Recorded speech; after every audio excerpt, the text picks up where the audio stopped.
Welcome. This is Surf News. We start with Pierre. You may know him, but for those who don't, this is the opposition leader in Canada for the Conservative Party. Whose biggest criticism, like most Canadians, that Trudeau and his leadership is more of a regime Canada can no longer afford. He suggested that the government is filled with corruption and hopes that the RCMP's investigation will uncover some juicy details. This Prime Minister is not worth the cost or the corruption. Today, Conservatives got a letter from the Commissioner of the RCMP indicating that the National Police Force is now formally investigating the ArriveScam and the Auditor General's report into it. Now, we know that the Auditor General the government deprived the Auditor General of key documents to calculate the full cost and the breadth of the scandal. We also know that the Prime Minister refused to hand over documents in the SNC-Lavalin and the ArriveCan Island scandals. Will the Prime Minister commit here and now to giving the RCMP all the documents and evidence on ArriveScam? The Honourable Minister for Public Security.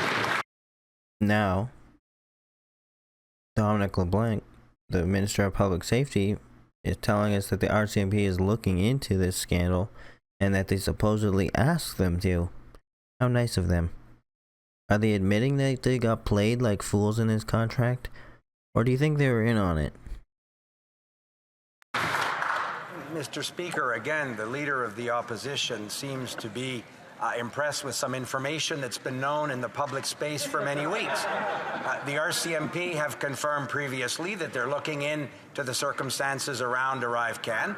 We have total confidence in the RCMP to do this important work. I'll remind the Leader of the Opposition that the President of the Border Services Agency referred these questions proactively to the RCMP, and we'll continue to do whatever we need to do, Mr. Speaker, to cooperate with the National Police Force and every other ongoing investigation. Now, Pierre points out that some food banks are running out of supplies, out of food, frankly. And as Canadians queue up to get them, with their wallets emptied by the carbon tax, they have no food. The government insists that they will make us swap our dependence on gas for electric with the carbon tax. Well, but electric is mediocre at best. And with Canadians' bank accounts empty, just as politicians' promises, it's a tall order to switch the entire economy to electric. Just a very hard thing to do. Honourable Leader of the Opposition. Other investigation. How many police investigations are they facing, Mr. Speaker? After 8 years, this Prime Minister is not worth the cost of food.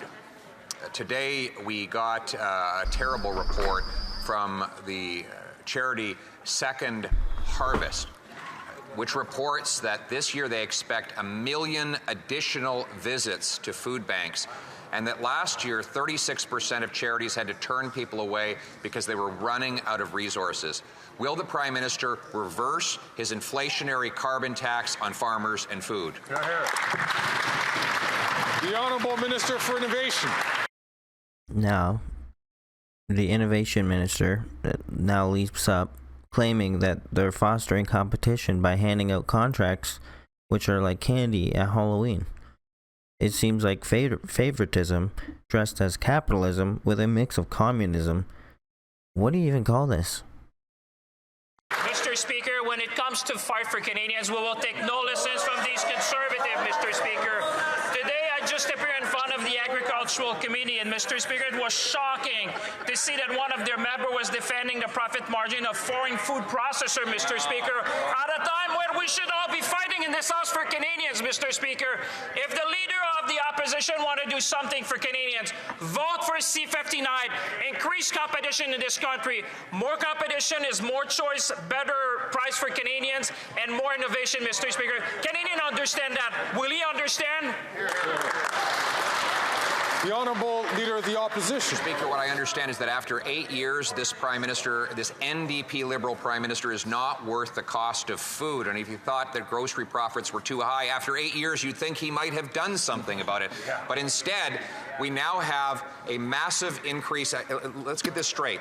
Second Harvest predicts there will be 1 million more visits to food banks this year than there was in last year's record-breaking year. In fact, many charities can no longer give people food because they've actually run out.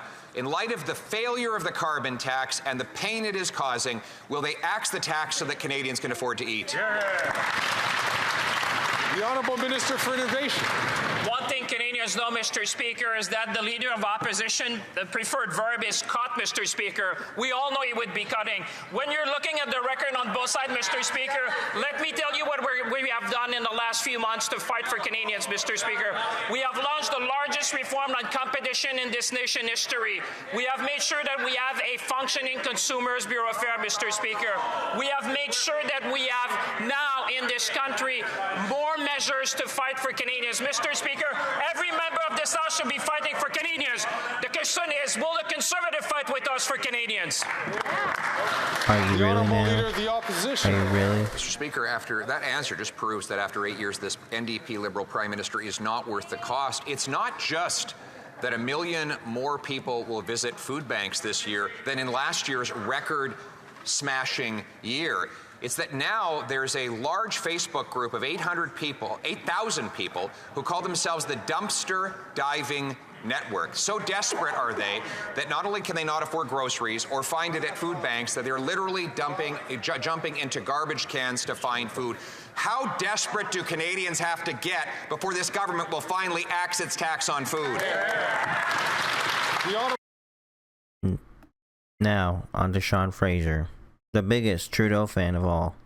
And does anyone know? Was he on that plane to India? You know the plane. He's criticized for mishandling immigration, and now they want him to tackle housing? It's like asking a cat to guard a fishbowl. Do you want him in this role? Minister for Housing, Infrastructure and Communities. Mr. Speaker, over the past 8 years, I have watched time and time again the Conservatives stand up to vote against the very measures that are putting money in the pockets of families to help them cover the cost of food. When it comes to the Canada Child Benefit, we stopped sending checks to millionaires so we could put more money in the pockets of 9 out of 10 families. When it comes to taxes, we raise taxes on the wealthiest 1% to cut them for the middle class. When it comes to seniors, we put more money in the pockets of low-income single seniors. On every one of these measures, the Conservatives have opposed them. We will continue to do what's necessary to allow families to put food on the table, no matter how hard they oppose. The Honourable Member for La Prairie. Everyone should be worried about the Liberals and NDP's love of spending, but Quebecers have one more reason. Spending isn't one of our priorities. They're spending to give Canadians what Quebecers already have. First it was daycare, then it was privately run dental care, while Quebec already has its own publicly run system. Now it's Quebecers' drug coverage they want to offer Canadians. Since they're simply imitating Quebec's expertise in pharmacare, will Quebec have the right to opt out with full compensation?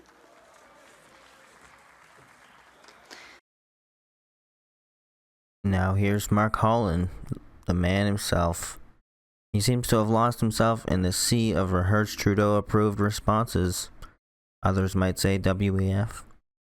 Floating adrift on the waves of woke political rhetoric. Here he is. The Honourable Minister of Health.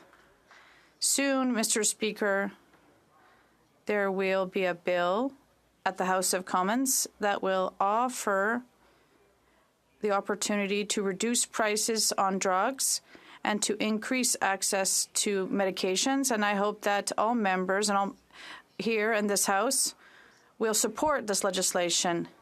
But it's important not to criticize something that hasn't come out yet. We need to wait for the bill to be presented. The Honourable Member for La Prairie. Even more urgently, we need full compensation and an unconditional right to opt out of dental care. Quebec already has its own plan, and it's public. Also, unlike the NDP Liberal plan, which brings the private sector into healthcare through the front door, Quebec already has clearly expressed its desire to improve its own plan. If Quebec is innovative enough in healthcare to be imitated in Canada, it must be good enough to have its expertise respected. When will Quebec receive its unconditional share of federal dental funding? The Honourable Minister of Health. Once again, Mr. Speaker, it's clear that the Bloc is seeking arguments. And for us, our attention is focused on increasing the quality of health care of Canadians across the country. In Quebec, for example, Quebecers, well, it's essential for them, for everyone across the province to receive the dental care they need, and that's our objective. And it's in a spirit of cooperation that we can obtain this. It's not through squabbles. The honourable member. Now, Alexander from the NDP rises. He's groaning about Canada's hospital staff shortages. But laughably, just years ago, they applauding nurses all over the place. And then they're like, hey, there's the door. Get out. We don't need you anymore. For Rosemont La Petite Patrie. Mr. Speaker, a recent report has revealed that 30% of Quebecers don't have a GP. 1 out of 3 don't have a family doctor. The Prime Minister promised to invest and provide healthcare providers, but people still don't have a family doctor. Health transfers are not coming, and Quebec is paying for the broken promises of this government. When will the Liberals do their share so that all Quebecers have a family doctor? The Honourable Minister of Health. Mr. Speaker, it's notable that the Canadian government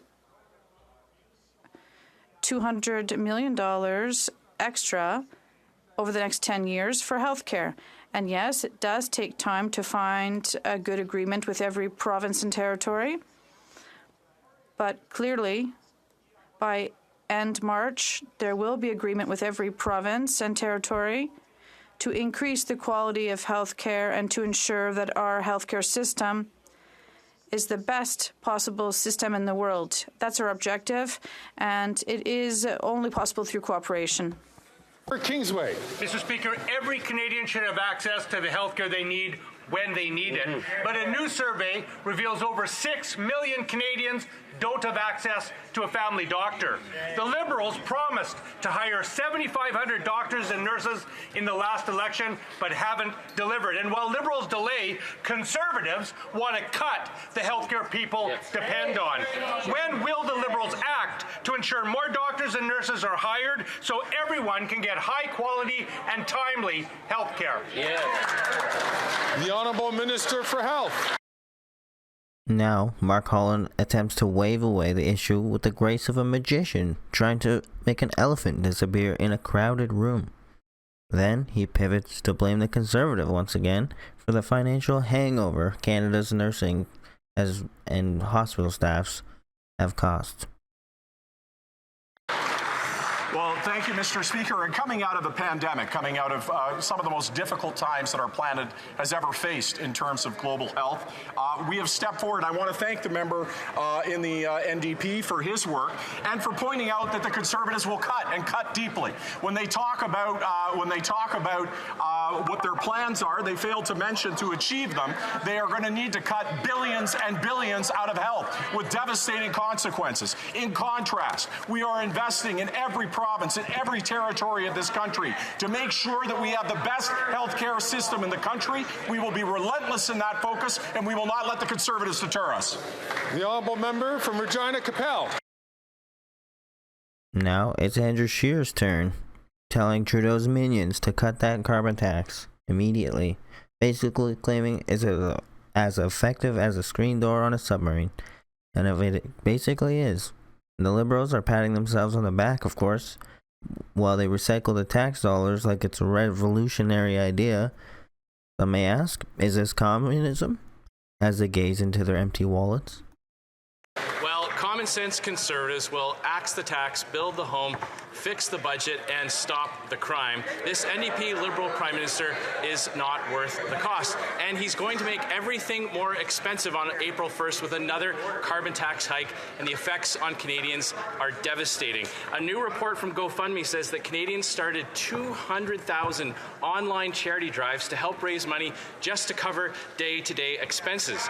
Instead of forcing Canadians to ask for help from online crowdsourcing campaigns, why doesn't the Prime Minister do the obvious thing? Cancel his carbon tax hike and stop making things more expensive. The Honourable President of the Treasury Board. Mr. Speaker, last year was the hottest year on record on the planet.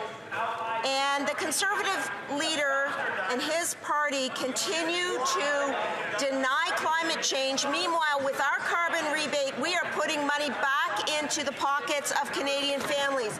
Are they going to vote against $1,200 for Ontario families, $1,800 for Alberta families, $1,200 for Manitoba families? That doesn't sound like common sense to me, Mr. Speaker.